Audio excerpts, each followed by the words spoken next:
world is a vampire. Dead Space 2 was released on January 25th, 2011, and it sold 2 million copies in its opening week. It cost $60 million to make and had a pretty interesting marketing campaign. Oh my god! Oh gosh! I think it'll make a person become insane.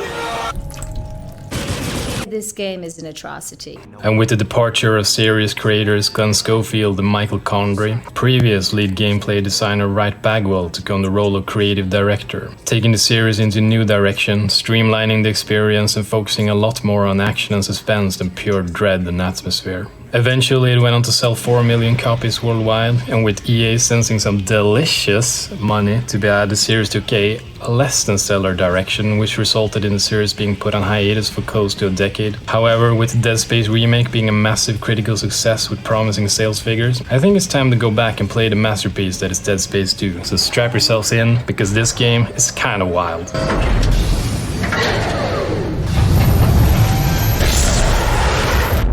So a lot of people are saying that this game is what Aliens is to Alien, but I think that is a severe understatement because this game is Dead Space on crack. Essentially, Isaac wakes up in an asylum after suffering 3 years of marker-induced dementia and hallucinations following the events of the original game. He's on board the EarthGov space station called the Sprawl, and let's just say that things escalate rather quickly for our favorite engineer/career amputator Isaac Clarke. So right from the get-go, Dead Space Ignition's protagonist Franco DeLille makes a return, freeing Isaac and helping him throughout the game as... Oh well, in the game's opening hour you get chased through an asylum that is overrun by necromorphs, watch a mad doctor slit his own throat, get a guy killed while you dick around with the plasma cutter. What the fuck are you doing? Battle this big fellow. Watch the citizens of the Sprawl get slaughtered.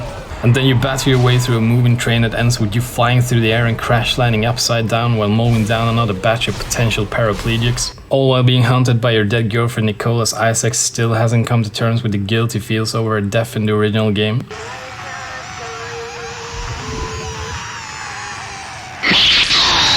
It's almost like this game wants to go in a new direction. While trying to escape the Sprawl, Isaac eventually comes across scientist and screwdriver enthusiast Nolan Strauss, who's suffering from severe hallucinations but claims to know how to destroy the marker, leading to Isaac wanting to keep him around, but the two get separated. Later on, we get introduced to series fan favorite Ellie Langford, who right from the start is kicking names and taking ass. She's a former TC pilot who got hit hard by the outbreak, losing everyone she knew and is now trying to survive. She later comes across Strauss and reluctantly agrees to guard him per Isaac's request, and the two manage to bond over their love of screwdrivers. There's also these new acid spitters, as well as these little guys who keep the slower parts of the game more engaging and improving the overall flow. And then there's this little cutie right here, who cosplays a little kid playing hide and seek that thinks you can't see him, but then when you look away for a second he comes screaming at you, rams you into a wall. Now this is by far the scariest enemy because you're paranoid as hell whenever you encounter them, and then they will fly at you from nowhere if you're not paying attention. Aside from that, there's a lot of new variations on returning enemies, and this like Lovecraftian whatever chases you down towards the end of the game in one of the most intense sequences in the entire series. Like this game just never lets you breathe. The new environments are fantastic, and there's a ton of variety this time around compared to the first game. Oh, and did I mention that this game was the main influence for the Callisto Protocol? So while the Ishimura was set on a planet-cracking spaceship, this game is set on a space station where regular people go about their day-to-day lives. The population also consists of a ton of Unitology followers, so naturally there is a church of Unitology. Its entrance looking innocent enough, but as you get to their inner circle, you start seeing the cult-like structures reveal themselves, and it's actually one of the most visually appealing places in the entire game. Like there are some sections here that remind me a lot of areas from the police station in RE2, and just slap on some like space textures and you're good to go. Overall, the design here is really unique and eye-catching. Like just give me an updated and polished version of the original game with improved graphics and audio, and just let me get immersed in the world again. And then there's the apartment blocks where everyone on the station lives, and this is one of the areas where the developers could easily remake some things by like interconnecting the areas using asset loading, like in the Dead Space remake, by using the elevator to go back and forth and really bring this place up a notch. Like speaking of updates, I think that another thing that would be nice is if they could remove all the like constant workbenches and shops that are scattered literally everywhere, since they're basically a glorified chapter end screen at this point. It's like here's a randomly placed station for upgrading tools, and you're like, huh, haven't I seen this guy before?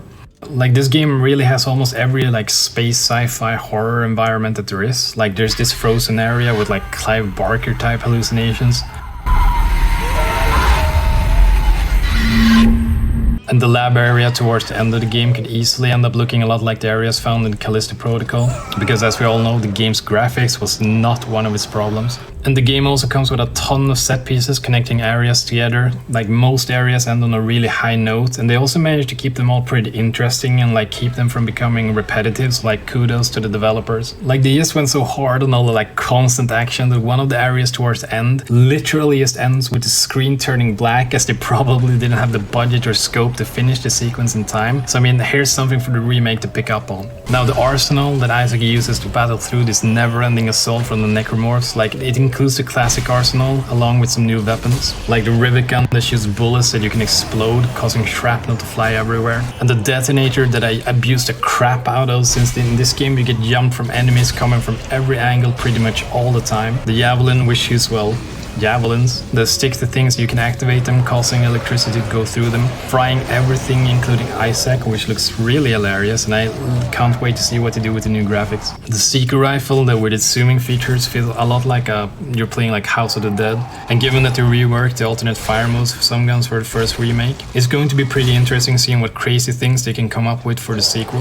The way Isaac moves is also much faster and smoother, which is more in line with the Dead Space remake, fitting the game's frantic pace. And there's a ton of much more interesting zero-G sections this time around as you zip through the massive sprawl space station, which now features a lot more environmental hazard and space minigames. And given that Motive is now working on an Iron Man game, it should indicate that these sections will be way better in the remake, because it just shows how much the studio loves flying through space. And there's also these enemies located here, which give some of these sections a sort of like platformer feel as you dodge explosives while moving forward behind cover. Now, one thing that I think will be pretty much given is that the new weapons won't be found using schematics, but rather more organically like in the remake of the first game, and power nodes will probably be replaced with rig upgrades, and if they keep the asset streaming tech from the first game, it will open up for a lot of interesting backtracking that will make the sprawl feel more alive than ever. Like, these wasted nodes from the upgrade system will go bye-bye. Cycling through objective markers can be really good for new players, but the new map system from the first remake is also really good, so it's honestly like a matter of preference, and also being able to cycle through objective markers is only really useful if the levels aren't linear, so like,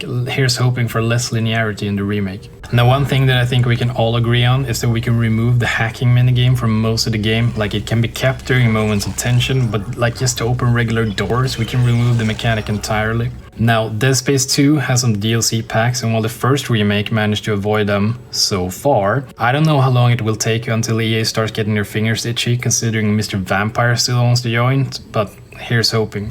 Now, the horror elements of this game is of a different kind than in the first game. Like, it sort of just builds up and up and up and up, and then boom, nothing, and the game continues. Like, it's not bad at all, it's just different, and it causes a different kind of stress to the player compared to the first game. Like, there's this constant sense of like looming doom that Aliens has, where there's just a matter of time before the titular monsters will figure out a way to overwhelm you. And there's tons of like, I don't want to say jump scares, because you get used to them eventually, but they really manage to keep their tension and never get old or stale. Something that is pretty remarkable that they actually managed to pull off. So later on in a section of the game, we found out that the incident on Aegis 7 was covered up as a terrorist attack, and apparently no one ever stopped to question how they managed to turn everyone on board into, and I quote, a soupy DNA sludge. Anyway, what follows is probably the single greatest section in a horror game ever. We join Isaac as he revisits the infamous Planet Cracker, plastic still covering his corridors as cleaning is still underway. Like, saying this is one of the best sections in a horror game ever is like an understatement, because up until this point the game has been like a frantic battle to the death with everything the necromorphs try to throw at you, but as soon as we enter the Ishimura, there's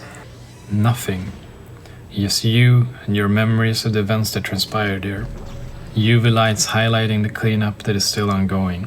Like, what do you even call this feeling? It's like nostalgia filled with a sense of morbid mournfulness as you recall all the things that happened there. Like, it's similar to that feeling you get in Resident Evil 3 when you revisit the police station knowing what went down there in the previous game. And of course, the tram makes a brief appearance. Obstruction ahead. Shutting down. Welcome to the medical deck. Crap. It can never be easy, can it? Like, this game also features some pretty intense body horror scenes, like the eye-poking scene, which I imagine will be like 10 times worse with modern graphics. And then there's this scene where the necromorphs keep getting turned into gooey mush all around you, and this has the potential to look like really great in a remake. And then there's this scene from like the end of the game, which is like one of my favorite scenes, where Isaac turns off the lights and the Earthgov soldiers get overrun. And it has sort of like a similar feeling to Aliens, like when the aliens start swarming the soldiers desperately trying to hold on to their position. Like, these are the kind of places where with modern graphics the developers can just like go balls to the walls with the scenery. Now, getting into the story the first time around can be pretty confusing, but essentially, the space station is run by director Hans Tiedemann, who, following the necromorph outbreak, declares martial law and orders an immediate evacuation of the station. He also orders key subjects tied to the marker to be eliminated, which includes both Isaac and Strauss. Following the initial chaos, you get contacted by a person named Dana, who tells Isaac that the marker dementia he's suffering from will eventually kill him, and he needs to follow her in order to get to safety from Earthgov and find a possible cure. We learned that during his 3-year stay at the asylum, Tiedemann had Isaac build a new marker using the information stored in his brain, and Dana and the unitologist wants to capture Isaac before they get to him so he can build more markers and spread glorious convergence to the entire galaxy. Anyway, after her exposition dump, she's quickly turned into minced meat by an Earthgov ambush, and that's the last we see of her. Also, here's a little side note that isn't like told explicitly in the story, but is found in a text log quite late in the game. So basically, Tiedemann allowed the marker to be built in order to save Titan Station from financial ruin, as he was now able to get government research grants ensuring the station's future. Like, he's basically hoping to use the marker as a source of energy, since planet cracking has become unsustainable and humanity is quickly running out of resources. Like, it's kind of unclear how much he knows about the marker. Like, it's enough to want to keep Isaac away from it, but apparently not enough to know that it causes people to turn into murderous monsters. Like, I feel like Tiedemann's backstory can be told through flashbacks similar to Nicole's story in the first remake, like expanding on his motives, because they're pretty interesting, although only contain a few logs here and there, which is a bit of a shame. Also, according to audio logs found in the game, when people become afflicted by the marker, they get affected differently depending on like how smart they are. So a smart person is able to see codes and blueprint, while less intelligent people we just see noises that drive them mad. And this is sort of what has happened to Isaac and Strauss, which explains why Strauss thinks he's able to destroy the marker and why Isaac is able to build one to begin with. So this part of the story I feel should be made more clear in a remake of the story, because like I know a lot of people were confused the first time around, so let's hope they just improve this part. While all of these people are hunting Isaac, he's also being hunted by Nicole, reminding him of how we couldn't save her. Later we're introduced to Ellie Langford. Like I mentioned, is a CC pilot and a badass who lost her friends in the outbreak and is now trying to survive. She's a really well written character, and much of the story revolves around her and Isaac desperately trying to survive together. And their banter is also gold. You? Engineer. Nerd. Figures. It doesn't recognize a new junction. I think I've got it from up here. You just rewired from down here. What? I didn't hear you. Nothing. Nothing. I did it! I got it started. Unfortunately for her, at one point Strauss gets a little bit too excited after showing his screwdriver collection, and she ends up losing an eye, to which Isaac responds by promptly removing his mask, because apparently he wants in on the action too. Being the badass she is though, she just puts on an eye patch and helps Isaac get to the government sector where Tiedemann is holed up.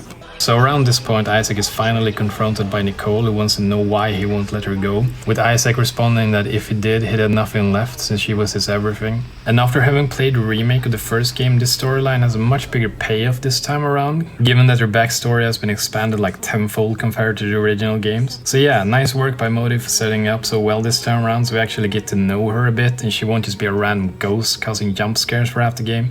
And then, after tricking Ellie onto a shuttle they'd been planning to use to get off the station... Isaac! What are you doing? Open the door right now! Emergency launch cycle initiated. No!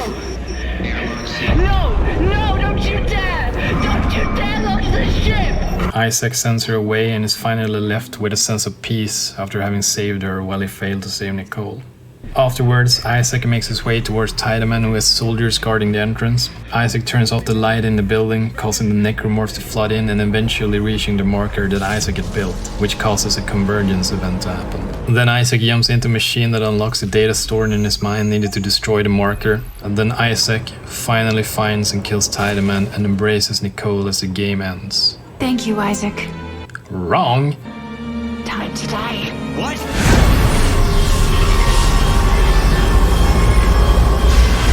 Okay, so after killing the Eldritch Abomination wearing Nicole's skin in one last hallucination boss fight, Isaac is finally able to end his torment, leaving him alone as the complex crumbles down around him.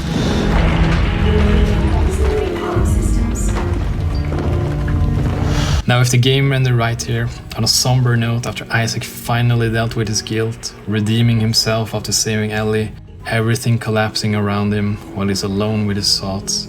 Like, it would have been one of the best endings to a horror game protagonist ever. However, Ellie swings by and rescues Isaac so EA could put the franchise into the grave by themselves. Like, honestly, like, this game is probably like the second biggest horror game after Resident Evil 4, and with such big shoes to follow, it's no surprise that even Capcom was scared of creating the remake, since messing with anything would probably enrage its entire fanbase. However, I think that we can safely say that the team at Motive seems to be really motivated, and so far the franchise seems to be in pretty capable hands, and honestly, I can't wait to see what they end up doing with it.